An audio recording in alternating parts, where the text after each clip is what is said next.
to the Runner X podcast, where we talk about all things running.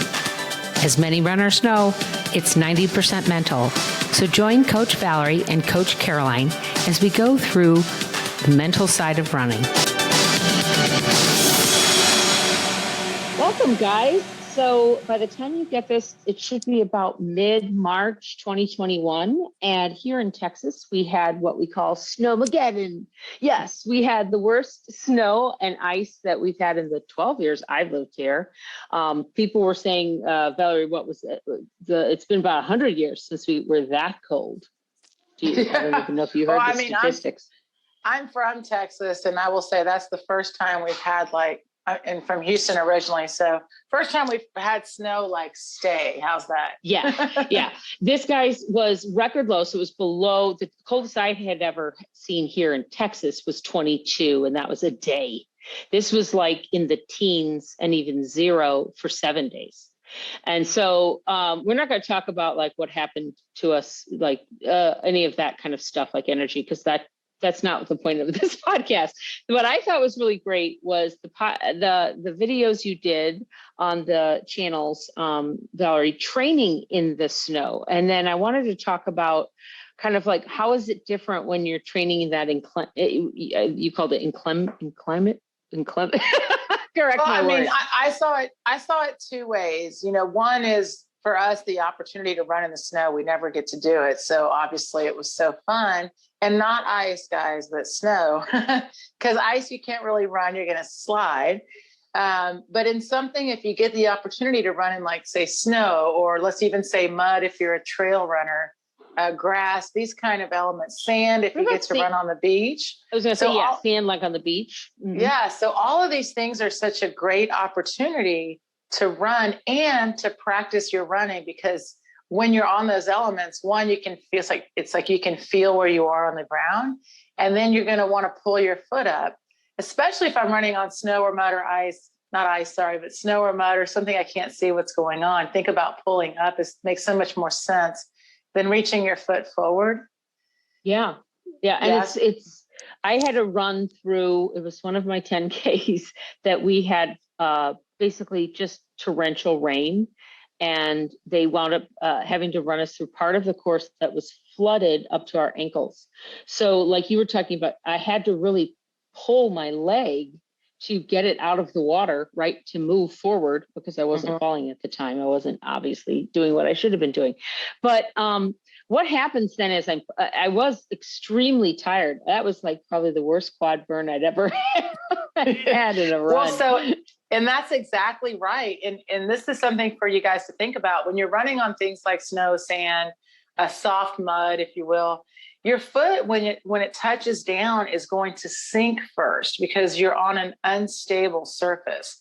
Kind of the same, by the way, running through, like you said, water, anything where just for a second there's a hesitation. So then because of that, you're going to use more muscle contraction rather than rebounding off the ground using almost no muscle contraction. So it's almost weighted running. So it's going to be way more effort on the calves and on the legs themselves. So then it's even more important to know, one, how to pull, and then to make sure you're pulling really quickly. Okay. Now that brought up, I was noticing just because it's winter, a lot of people, a lot of the magazines that I watch and stuff started talking about cold therapy. And I meant to ask you, I've seen you push yourself into the pool, into Roscoe's pool filled with ice. What are your thoughts on cold therapy? And then of course, some of this hydrotherapy stuff. Well, two things. One is anything you're going to do to help you recover and feel better is worthwhile if it helps you feel better. And so for me, using something like cold is not really so much for injury prevention. That's really just movement. But it is a lot of fun if you guys have ever done a run and then afterwards you get into cold, it really is more for you just to feel more recovered. So the same with heat, by the way. You could also go the same way with heat therapies, hot tubs and saunas.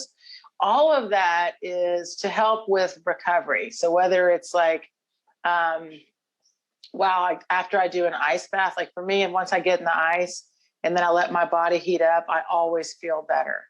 Mm-hmm. And now I will not say it's a medical thing because, for us, as we know with running, if there's an injury or something's hurting, you did something wrong. However, when you run a lot or you've been out exerting yourself, you're certainly fatigued. So there is benefit to doing things like cold or hot or mixing them up to, again, just help with feeling better afterwards. Right. So I've heard things like the blood, it helps with blood circulation, or is that true? Like with the heating up? And here's what I've heard. It's like with the cold, especially. So if you have an area that's cold, it's not getting as much blood flow, right? So let's say you stick your feet in an ice bath. And so in that moment, right, the ice is really cold, your feet get really cold, and then you take your feet out. Well, immediately blood's going to go to that area because it senses you're cold. So yeah, it's like a flush, it's like sending blood to that area. Right. And so, however, what people used to think, now this is a thing, people used to think, well, if I have an injury, I'm going to put ice on it and it will help heal the injury. And that we now know is not true because your body's really warm on the inside. So again, using ice or cold for recovery, like you're saying, to get blood flow to the area, kind of revive the system is great. Okay. But to recover, for short periods of time, right?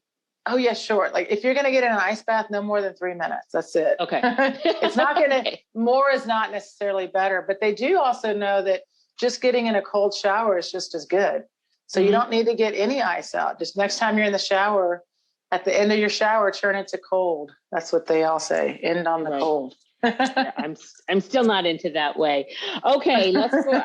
I'm going to go ahead and end this here. I've got some more ideas that were coming up, and we hope you guys will see us on the next one. Thank you for joining us on the RunRx podcast. If you'd like to know more, join us at www.runrx.fit. And if you have additional questions that you'd like answered on the podcast, email us at support@runrx.fit.